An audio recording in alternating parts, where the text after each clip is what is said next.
Fıtrat'ın Sevgililer Günü özel bölümüne hoş geldiniz. Bugün astroloji dünyasından bir çift var karşımızda Sinoş. Ama madem astroloji konuşuyoruz, kendi burçlarımızı da bir masaya yatırmamızın zamanı geldi. Mesela ben bir boğayım, işte biraz sabırlıyım, huzurluyum, stabil gözükürüm falan. Evet, tabii inat seviyenden de bahsetmek lazım. Çünkü senin bu inat seviyen Sabit Burçlar Konseyi'nde onur ödülü almış bir burç. Evet, tabii ben bir akrep olarak onun kadar sabırlı ve sükunet içerisinde değilim ki siz bunu anlatacaksınız diye düşünüyorum. Ama tabii akrepler derindir, tutkuludur filan da sen hiç her şeyi kontrol etme özelliğini hep es geçiyorsun. Ben hakikatin peşindeyim. Akrepler hakikatin peşindedir arkadaşlar. Ayrıca boğa akrep karşıt burçtur. Yanlışsam beni düzelteceğinizi düşünüyorum program içerisinde. Yani gökyüzü bizi zorlayın ama ayırmayın der bize. Evet. O yüzden bugün hem aşkı yaşayan hem de haritadan aşklarını okuyan bir çift var karşımızda. Sevgili Ceylan ve Özgür. Hoş geldiniz. Hoş bulduk.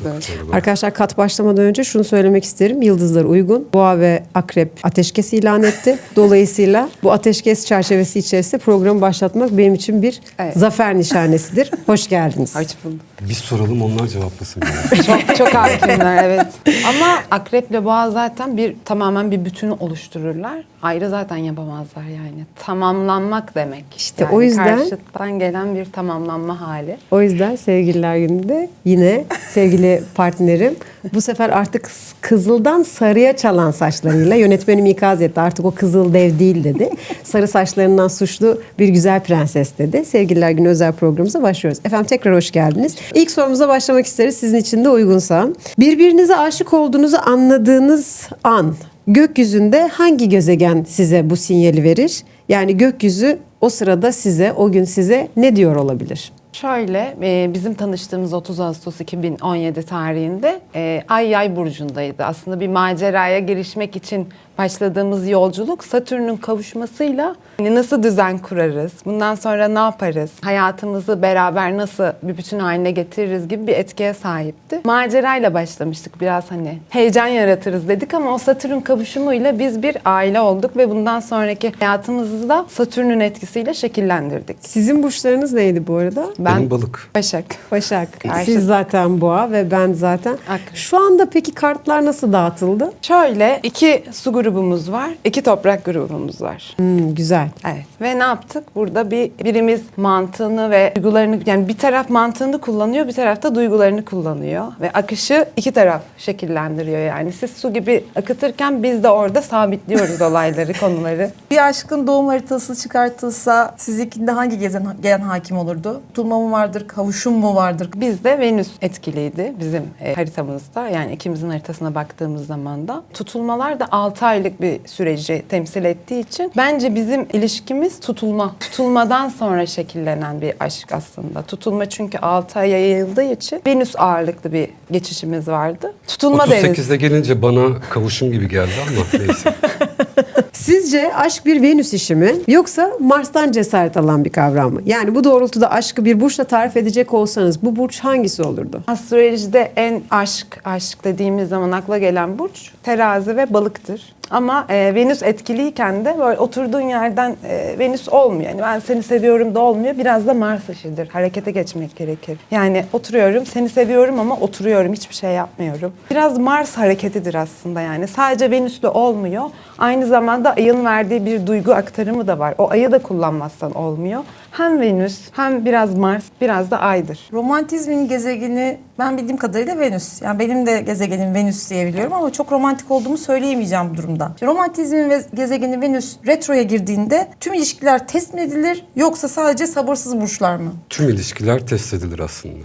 1,5 yılda bir Venüs retrosu olur. Bizim bu retrodan çektiğimiz nedir arkadaşlar? Biz ne yaşıyoruz? Yani bizim Instagram sayfa, şimdi sizinle ilgili de tabii araştırma yaparken biz sizleri tanıyoruz ama sizin branşlarınıza dair araştırma yaptığımız için tabii ki profillerimize de hep böyle algoritma bizim önümüze devamlı burçlarla ilgili işte fikirler, yazılar, konuşmalar geçiyor. Bunların hangisinin doğru, hangisinin yanlış olduğunu da bilmiyoruz. Aslında biraz da bu programı aşk çerçevesi içerisinde buraya oturtmak derdindeyiz. Biz bu retrodan ne çektik ya? Şöyle aslında retro retro geriye gelme halidir. Yani bir konunun ya da bir olayın tekrar etme hali. Kötü bir şey değildir retrolar. Venüs retroları ilişkileri sınarken Merkür retroları da o bizim sağlayamadığımız iletişimi doğru şekilde nasıl sağlayabiliriz? Bize bunu anlatır. Venüs retroya girdiği zaman ilişkiler neden sınanır? 1,5 yılda bir, 40 günlük bir sürede ben nasıl seviliyorum? Aldığım sevgi bana yeterli mi? Bulunduğum ilişki sağlıklı mı? Ya da maddiyatımı nasıl kazanıyorum? Yani Venüs aynı zamanda sadece aşk değildir, bir de paradır. Aşkla beraber paradır. Bunları nasıl sağlıyorum? İlişkim para üzerine mi kurulu? Ya da o ilişkimde gerçekten seviliyor muyumu sorguladığımız bir zaman. Yani retrolar 1,5 yılda bir bence her ilişkide sorgulanmalı. Ben neredeyim, ne yapıyorum, karşı taraf beni seviyor mu, sevgimin karşılığını alabiliyorum diye sorgulanmalı. Bu da buna yarıyor. O retro zamanlarını aslında kendi içimize dönerek geçirirsek fazlasıyla da zorlanmış olmuyoruz. Farkında oluyoruz. Peki bu düşüncelere sevk eden bizi bilinçaltımız mı? Neyimiz sevk ediyor? Ben hiç öyle şeyler düşünmüyorum mesela. Kendimi düşünüyorum retro zamanlarında. Hiç öyle şeylerle kendimi sınadığım ya da işte kendime o soruları sorduğum bir dönem yaşadığımı hatırlamıyorum gerçekten. Farkındalığının yüksek olmasıyla da alakalı. Biliyorsun zaten neyin içinde olduğunu ve o Venüs retrosu seni o manada etkilemiyor ama karşı taraf ne yapıyor? Hani eksler döner ya Venüs retrolarında. Eski ilişkimde daha mı iyiydim? Daha mı huzurluydum? İşte ben eski ilişkime mi gitsem acaba deyip hatalar yapıyor ya da işte eşlerini ya da sevgililerini bu şekilde aldatıyorlar. Yani geriye gitmeyip aslında olduğumuz andaki şeyi fark etmeye çalışırsak farkında olan insanlar evet etkilenmiyor. Diyor ki bu dönemde bir retro var. Ben geriye gidebilirim. O yüzden olduğum halde ne yaşıyorum onu bir sorgulayayım diyebiliyorlarsa güzel geçiriyorlar. Ama yok aksine karşı taraf da çünkü Venüs retrosundan etkilendiği için ve gökyüzünde bir geri gelme halinde olduğu için zorluyor. Benim çok kafam karışıyor. Astroloji konusunda çok kafam karman çorman oluyor. Ya yani aslında eski yaraları kaşımayın, kaşırsanız kanar diyor aslında. Yani. Ayranınız ayağınızı tatsız olaylarda yaşanır. Retrolarda biraz dikkat edilmesi gerekiyor. bir ilişkiyi başlatmak için en uygun zaman diye bir şey var zannediyorum astrolojide. Burada kalp böyle hep spontane davranır diye tahmin ediyoruz. Ya da romantik sürprizler karşısında böyle planlarken bir sürü şeyler yaşarsın. Peki gezegenler bu aşk ekseni içerisinde tam olarak ne yapar da biz o anda aşık oluveririz? Biz aşkı tamamen böyle kalben hissederiz. Bence birazcık akan bir şey yani. Sen mesela akrepsin, tutkulu bir burca sahipsin. Senden örnek vereceğim. Aşık olursun ve o an o akışta gider. Ama aşk bir burca ya da bir şeye göre şekillenmez ilk başta. Bunu hiç kimse sorgulamaz. Aşık oluruz, o çemberin içine gireriz ve sonrası sonra şekillenir. Ama günün sonunda haritalarımıza baktığımız zaman eksik yönümüzü tamamlayan insanlara çekildiğimizi de fark ederiz. Örnek veriyorum, sen su grubusun ben de takip ettiğim ve bildiğim için. Gökhan Türkmen bir toprak grubu. Yani senin varlığın Gökhan Türkmen'i ne yapıyor? Besliyor aslında. Yani onun... Düşün Gökhan Türkmen. Yani onun sabitliği ve yere sağlam basan tarafı da senin o enerjinle hareketleniyor. Yani birbirimizin olmazsa olmazı oluyoruz bir zaman sonra. Aşk da bu şekilde şekilleniyor. Ya eksik taraflarımızı tamamlıyoruz kuşlarla ya da işte Venüs'ümüzde ya da o yolculuğumuza bir arkadaş arıyoruz. İyi ya da kötü fark etmiyor. Gökyüzü de ne yapıyor? Önce aşık ediyor. Sonrasında bakıyoruz ki astrolojik haritalara baktığımız zaman bakabilen insanlar için hiçbir şey boşuna yaşamıyoruz. Yani bir şeyler tamamlandığı için biz o insana çekiliyoruz. Peki bu kadar bilgi içerisinde kendi ilişki dengenizi nasıl kuruyorsunuz? Yani biraz daha handikaplı değil mi? Hani şu anda şöyle bir şey var gezegende, şöyle yapabilir. Ben de ona göre böyle çok hani tuhaf da bir durum değil mi? Bu nasıl dengede tutuyorsunuz bunu? Retro için söyleyeyim mesela. Kendi aramızda tartışacak, hatta kavga boyutuna geldiyse bir konu, sakinleşip şunu diyebiliyoruz biz artık. Biz bu süreçte birbirimizi anlamayacağız. Özellikle Merkür. Ya kenara çekilelim ya bu konuyu erteleyelim ya da işte yarın konuşalım. Şu an sadece konuşmayı bırakalım. Ben o konu varsa yani bilmeme rağmen çünkü benim de duygularım var. Yani benimle konuşacaksan yarın konuşma o öyle. Sakinleşelim, bekleyelim. Ben öyle değil. Hayır. Şu an konuşacağız. Çünkü neden 3 gün bekleyeyim ki yani? 3 gün neden? İşte o zaman tam retroyu yaşamış oluyoruz ama. Bilmeme Yani, rağmen yaptığım zamanlarım oluyor. haritanın üstüne çıkmak diye bir durum var. İşte haritanın üstüne çıkacağız. Bak şu an retro var. Bunu konuşmayalım. Herkes için geçerli değil. Gel gör ki. Gel gör ki. Başak Stelyumluyum ben mesela. Benim için zor oluyor. Hani 3 gün sonra neden?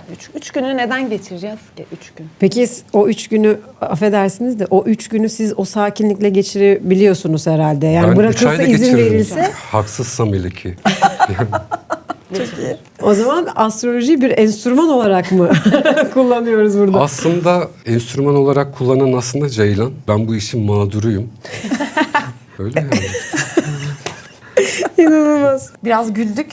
Birlikte gülmek bir ilişkinin haritasında hangi eve düşer? Birlikte gülmek de, birlikte sürünmek de 7. eve düşer. Yani ortak yapabildiğimiz her şey 7. evdedir. 7. ev nedir? Evlilik ortaklık evidir. Yani haritada 12'li bir ev sistemi vardır. O da kadersel taraf dediğimiz 7. evdedir. Yani ortak yapılan her şey beraber gülmek, beraber ağlamak. Birlikte yapılan her şey, iş ortaklıkları da aynı zamanda 7. evde görünür ve 7. evden yorumlarız biz astrologlar olarak. Yani aslında şöyle bir gerçeklik oluyor. Biz galiba çok böyle kadersel bir yaşayış içerisindeyiz. Yani onlar bazı şeyleri görerek, inceleyerek, araştırarak yaparken biz onu yaşarken ne olduğunu anlamaya çalışıyoruz. Bu aslında müthiş bir avantaj ama müthiş de bir dezavantaj galiba. İnsan ilişkilerinde de, yani ikili ilişkinizde de, dışarıda kurduğunuz arkadaşlık ilişkilerinde de çok sizin için belirleyici, değil mi? Çok enteresan bir yer. Peki aşka gelecek olursak tekrar, aşk mı daha karmik sizce yoksa kavuşamamak mı? Kavuşamamak. Kavuşamam. Neden? Çünkü aşkı yaşarız ve onun içinde kalırız yani. O bir süreçtir ama kavuşamamak karmiktir yani. Çünkü benim ruhum senin ruhunu arıyor demektir yani. Hayatlar boyu biz o ait olduğumuz ya da tamamlanacağımız ruhu ararız. Ve bence tamamen karmiktir kavuşamamak. Peki siz astrolojiyi kullanıyorsunuz o zaman aşkı tanımlarken. Evet, kullanıyoruz. Müthiş bir şey ya. Biz hiçbir şey, Kullanıyoruz. biz sözlük anlamına bakıp Ben devam arada bir ediyoruz. şey olduğu zaman Ceylan'ı arıyorum. Diyorum ki böyle bir durum oldu. Bununla ilgili ne tavsiye edersin diyorum. Lütfen arkadaşlar Esra Gençkaya'nın sizi kandırmasına izin vermeyin. Esra'nın astrolojiyi kullandığı en etkin yer mutfak. Yani her mutfağa girdiğinde ben bir boğa burcu olarak bunun tadını çok iyi bilirim. Bu yemekten çok iyi anlarım. Bu dengeyi lütfen arkadaşlarımıza paylaşalım ve gerçeklerden öyle. bahsedelim. Esra'nın bir de çok sevdiğim bir özelliği var. Çok vefalı. Çok vefalı. Boğalar vefalı mıdır? Çok vefalı. Yani benim tanıdığım boğalar genelde böyle. Hani genellemeye bakarsak sonuçta benim iletişim kurduğum boğalar da var birden fazla. Hepsi bu kadar vefalı olmuyor. Ben merkezci oluyorlar. Para kazanmayı çok iyi biliyorlar. O parayı yönetmeyi de iyi biliyorlar ama benim tanıdığım en vefalı boğa Esra. Sevdiğim kişilere karşı vefalıyım. Şuraya bir vefa tagi koyalım mı Esra'ya? Hani bazen maşallah koyuyoruz sayın yönetmenim. İşte ortaya bir şeyler, kalpler yapıyoruz. Esra'ya da şuraya bir vefalı, en vefalı En tagi vefalı. koyalım. Sen de en kalbimi ısıtan insansın. Ya bana da Öyle en hiç kalbim- beklemediğim zamanlarda kalbimi ısıtan bir insan. Teşekkür ederim. Harika. Teşekkür ederiz. Birazcık Özgür'e soru soracağım. Çünkü çok fazla sesini duyamadık. Ama bence bu soruyu cevaplayacaksın diye düşünüyorum. Aşkın en güzel tarafı hangi gezegenin enerjisine saklı? Venüs. Yine Venüs ya. Şöyle birbirinizi, ben de o zaman senin Venüs sorundan devam edeyim. Birbirinizin Venüs burcunu öğrendiğinizde o yüzden dediğiniz anlarınız olmuştur. Peki dinleyiciye göre, yani izleyiciye göre bu aksa kalan hikayelerde ne yapmalı? Yani sonraki haritalara mı bakmalı? Bir bilene mi danışmalı?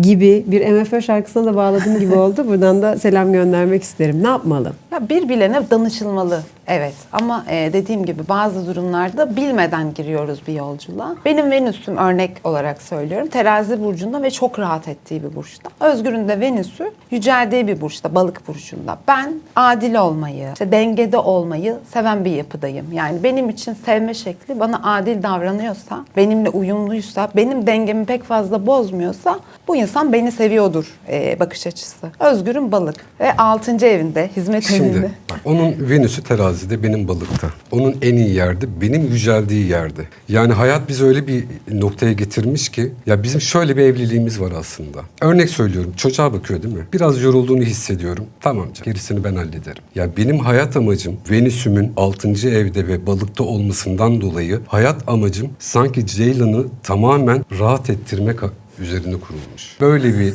İnanılmaz bir anlatım. ve ben bundan keyif alıyorum işin açıkçası. Yani bazen ben niye bunu yapıyorum ya? Ben niye böyleyim ya falan dediğim anlarda ben bunu yapmak mecburiyetindeyim. Çünkü 6. evimde Venüs'ün balıkta ve ben buyum. Ceylan da bu işin Kaymağını yiyen tarafı. Aşkı tanımlarken geldiğimiz yerde böyle bir ekleme yapmak isterim. Bir arkadaşınız geldi size ve yeni bir ilişkiye girecek. Tam da sevgililer günü arifesinde ve çok mutlu olacağını düşünüyor. Ama baktığınız zaman sizin söylediğiniz evleri, odaları, kavuşması, kavuşamaması hepsi birbirine aykırı. Yani bildiğimiz mevzuatların dışında. Nasıl tavsiyeler veriyorsunuz? Git yaşa mı diyorsunuz yoksa ya buralara biraz dikkat et. Bu yönlendirme de biraz enteresan değil mi? Şöyle iraden var diyorum. Ben çok böyle insan yönlendirmeyi seven bir yapıda da değilim. Diyorum ki bir tarafı var bu ilişkinin. Yani iki tarafını anlatıyorum. Eğer çok kötü şeyler yaşarsan mükemmel dersler de alabilirsin. Ya da akışta çok sürüneceksin ama bunu da yaşayacaksın. Çünkü kalbin onu istiyor ve onu yaşamak istiyor gibi örneklerle anlatıyorum. Bunu kesinlikle yaşama diyemem. Çünkü insan iradesine müdahale denilen şeyin de bence olmaması gerekiyor. Kalbin de birazcık o deneyimi yaşamasına ihtiyacı olduğu için çift yönlü uyarırım. Ama günün sonunda gider o acıyı çeker zaten. Yani baktırsa da, çünkü kalp aktığı için onu yaşamak isteyeceğinden dolayı da sadece biliyor olur yaşayacağı şeyi. Ayrılacağını da biliyor olur. Aşkın mantıksız tarafı işte. Evet. Mantık yok çünkü kayboluyordu. Ben şimdi bir soru soracağım. Bu sorular arasında yok ama bunu daha önce konuştuğumuz için Ceylan'la da senle de belki konuşmuşuzdur, hatırlamıyorum. Şimdi genelde şöyle bir şey oluyor. Bunu bence izleyicilerimiz arasında yaşayanlar vardır muhakkak. Onlara da bir aslında yol gösterici olmak açısından bunun neden olduğunu sorgulamak istiyorum. Birisiyle tanışıyorum. İlk bakışta aşırı ısınıyorum. Sanki onu böyle yıllardır tanımış gibiyim. Bir muhabbet ediyorum ki 7-8 saat sürüyor muhabbet. Belki tuvalete bile kalkmamışım, yani yerimden bile kalkmamışım. Ama sanki daha önceden, sanki dün de çıkıp gelmiş gibi eve. Yani yıllardır onunla birlikte yaşıyormuş gibiyim. Bu hissin temelinde karmik geçmişimiz falan mı yatıyor? Ne yatıyor bu hissin temelinde? Kesinlikle. İki haritaya baktığımız zaman, örnek veriyorum, senin haritandaki detaylarda eğer Güney Ay düğümünle onun güneşi kavuşuyor diyelim, örnek veriyorum. Siz geçmiş hayatlardan bir şekilde tanışıyorsunuz. Ruhum ruhunuzu tanıyor. Yani tamamlanmamış şeyler varsa siz zaten tekrardan karşılaşıyorsunuz. Ya aynı şekilde devam ediyor, akıntılı ya da iyi iletişimde devam ediyor. Ya da gene böyle bir süre geçiriyorsunuz, vakit doluyor, tamam deyip yollarınıza devam ediyorsunuz. Belki bir daha denk gelebiliriz ama. Kesinlikle. Peki biz buna kader diyoruz, siz uyum diyorsunuz. Astrolojik olarak stratejik bir barışma taktiği var mı? Zorlu sorular. Yani bence dünyada şu an için bu bedende bu deneyimi bir kere yaşıyoruz. Eğer böyle uyumuyorsa çok da zorlamamalı, yani stratejiye de gerek yok. Eğer Olmaz da zaten yani. Evet, yani Merkür retrosunda, Venüs retrosunda tekrar karşılaştığınız ya da bir durumunuz var. Bir dahakinde tekrar gidecek yani. Tamamlanmamış bir şey var ki zaten, yani yapamamışsınız ki zaten, bir şeyler değişmiş. Tekrar zorlamaya ya da stratejiye bence hiç gerek yok. Ben bir Başak olarak söylüyorum ama bunu. Belki Ben bir eğitimci olarak yine gibiye görüyorum. Ben bir eğitimci olarak bunu söylemek isterim. Yine bir şeyden varsayacağım. Romantik bir akşam planlıyorum.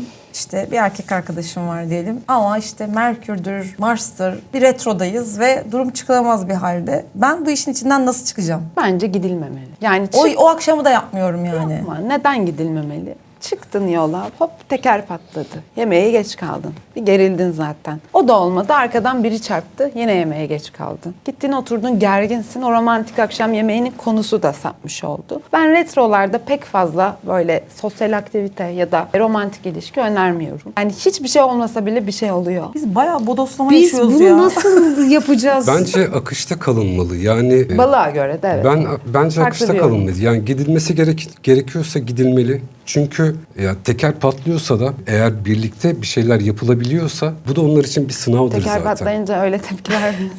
Yani bu da onlar için bir sınavdır. Ben planla Yani yaşarım. O akışta biraz yaşarım. daha akışta kalmak gerekiyor bence. Yani bugün retro var, yemeğe çıkmayalım. Ama gereksiz. retronun bilinciyle beraber yemeğe çıkalım. Yani şöyle, Evet. retronun olduğunu biliyorsun. Yemeğe çıktın, aksilikler tabii ki olabilir. Yani kişiler kendi arasında uyumu sağladığı sürece o retronun da üstüne çıkabilir. Yani biraz önce anlattığım konu, yani söylediğim şey. Bilinçli bilinçsizlik aslında. Eğer ki ya şu an işte retro var. Yani bunlardan bahsetmeyebiliriz ya da bu konuyu uzatmayabiliriz. Büyük bir satranç tahtasının ortasında hiç hamlesiz duruyormuş gibi hissediyorum kendimi.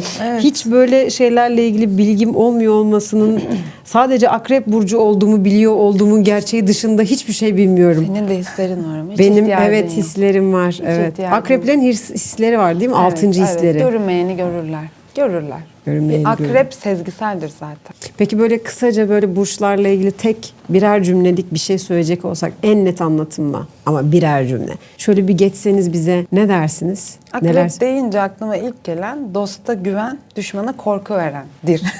Yazılsın neonla hocam. Boğa deyince de güven, güvenlik. Yani aklına gelecek her konuda güven, maddi ve manevi. Balık deyince duygusallık, yani duyguyu en yoğun yaşatan insan tipleri. Ama duygusallığın bir de gölge tarafı var. Bu duygusallık her zaman iyi olarak algılanmasın. Bazen o duygusallığın verdiği hata gerektiren durumlar da oluyor. Yani çok fazla duygu da, melankoli de balık burcunda. Düzen deyince Başak geliyor aklıma. Şöyle bir itiraf diyeyim aslında ben balık için. Evet, duygusal bir tarafı var ama balığın sinsi bir tarafı da var. Zarar göreceği bir nokta varsa direkt mantığını kullanabiliyor. Yani mantık aslında onu ele geçirebiliyor. Ya uzun vadede zarar görecekse o işe girmez. Balığın böyle bir şeyi de var. Bu da sinsi olduğundan kaynaklanıyor bana göre. Sinsi olmak da kötü değildir. Bu arada hiçbir burç kötü değildir yani. Hepsinin hayatta bir getirisi ve götürüsü vardır. O onun bir özelliği, kolu bacağı gibi bence. Çok da şey yapmamak gerekiyor. Koç burcu hareketlidir, başlatır bir şeyi. Yani hayatta bir şeyi başlatan enerji Koç'tan gelir. Boğa burcu dediğim gibi güvenliktir, güvenlik alanımızdır. Ya ikizler, bu ikizler ne çekiyor ya? İletişim. Bitiyor. 2026 çok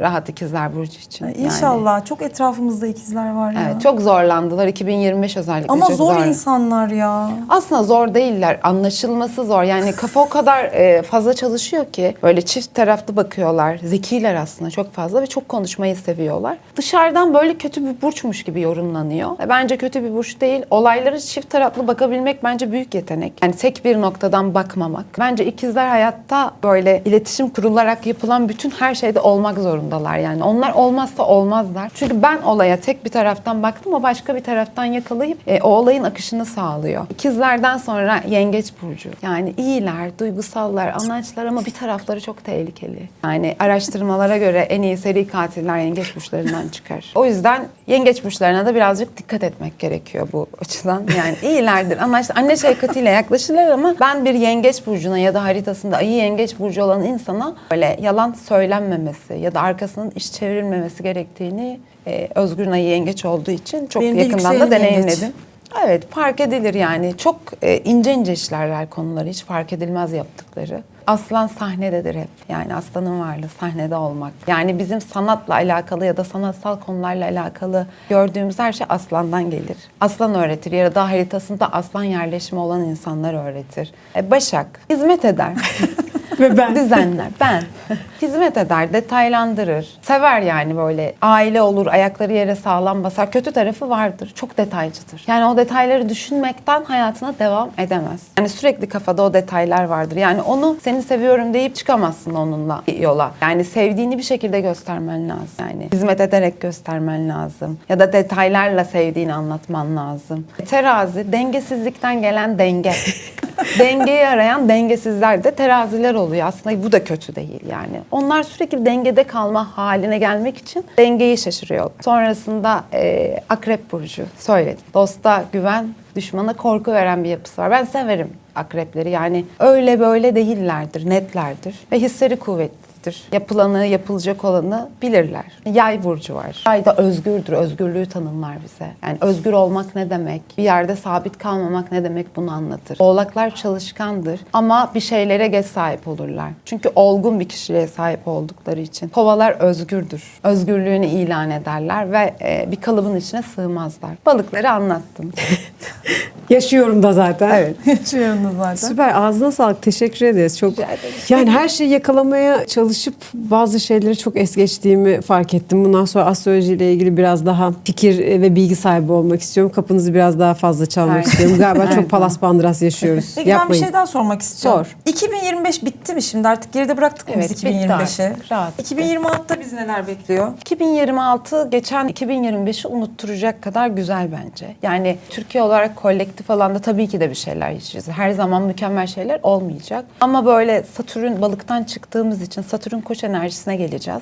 Ve bu da bizi birazcık hareketlendirecek. O depresif halden çıkıp ülkecekte daha böyle başlama enerjisine gireceğiz. Yani bir şeyleri nasıl yapabiliriz, nasıl kurtarabiliriz gibi güzel bir enerjiye gireceğiz. Kazanma ve kâr etme yılı aslında 2026. Toprak yatırımının yapılması gerektiğini. Ben zaten özellikle danışanlarıma da hep söylüyorum. Yani yapabilirseniz en iyi yatırım toprak diye. Çünkü biz bir akrep ülkesiyiz. Kuzey ay düğümümüzde Başak. Yani biz topraktan topraktan var edilen her şeyle var olacağız. Yani ne yaparsanız yapın bir karış toprağınız olsun bu ülkede. Ve toprakla ilerleyin, üretin, tüketime gitmeyin. Topraklarınız olsun ve topraklar üzerinden bir şeyler yapın. Emlakçı arkadaşlarımıza duyurulur. Demek ki toprak satın. Bundan sonra. Satın mı alın mı, ben hiç ne yapacağım şöyle böyle dinliyorum. Alın. Peki, Alın. peki Toprak bir şey alın. daha soracağım yine 2026 ile ilgili. Böyle nokta atışı günler var mı 2026'da, bizi ne bekliyor? Hani şu tarih vardır, mutlaka dikkat edin. Belki sinemede bu astrolojiye başlama şeyinde O gün şöyle- mü başlayayım? Hayır yani şey olur sana da hani böyle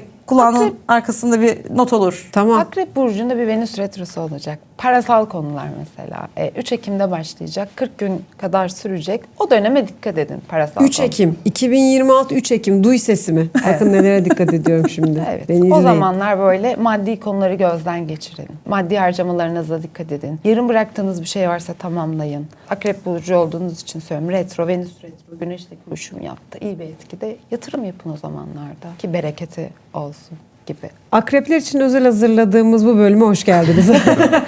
Ara bölüm. Akrep sevici çok, cehennem. çok iyi, çok güzel. Teşekkür ederim. Şuraya notumu alayım da Esra sonra unutmayayım. Sonra sorarsın sen. 3 Ekim 3 Ekim diye notunu alsan. 2026. Bakalım 3 Ekim 2026'da neredeyim? Oradan bir selfie çekip sevgili Ceylan'a göndereceğim. Arkadaşlar çok teşekkür ederiz bugün geldiğiniz için, bize vakit ayırdığınız için. Sevgililer Günü tabii ki işin bahanesi. Biz istiyoruz ki burada hep güzel şeylerden bahsedelim, iyi şeylerden bahsedelim, iyi örnekler verelim insanlara. Bu noktada bizi yalnız bırakmayıp buraya geldiğiniz için, ta onca yoldan buraya geldiğiniz için çok teşekkür ederiz. Ben yine kapanış konuşmasını yapmak üzere sevgili sarı saçlarından sorumlu olan arkadaşım Esra Gençkaya sözü bırakıyorum. İyi ki geldiniz. İkinizi de çok seviyorum. En yakın zamanda yanınıza geleceğim. Getirdiğiniz çok tatlı sürprizler için de teşekkür ederiz ki bir boğa burcu olarak benim yayın öncesi hem gönlümü hem karnımı doyurdunuz ki çünkü yemek yemeyeceğim demiştim bugün, yani Evet. onu yiyeceğim demiştim. Buradan sevgili diyetisyenim Çağla Abanoz'a da duyurulur. Bugün çiğ köfte yedim. Bol yeşillikle. Evet, bol yeşillikli çiğ köfte yedim, kusura bakma. Çok teşekkür ederim yeniden. İyi ki geldiniz. Arda'nın ve Anıl'ın yanaklarından öpüyorum. İkisini de çok seviyorum. Evet, yine çok uzatmayacağım. Size bir sorum var. Bakalım bu soruya yorumlarda ne cevap vereceksiniz? Merak ediyorum ben. Kader mi iki insanı birleştirir yoksa iki insan bir gökyüzünü yazar? Hadi bakalım şimdi birazcık bunu düşünün. Çok uzatmıyoruz. Ben de Seviyoruz, kesmiyoruz.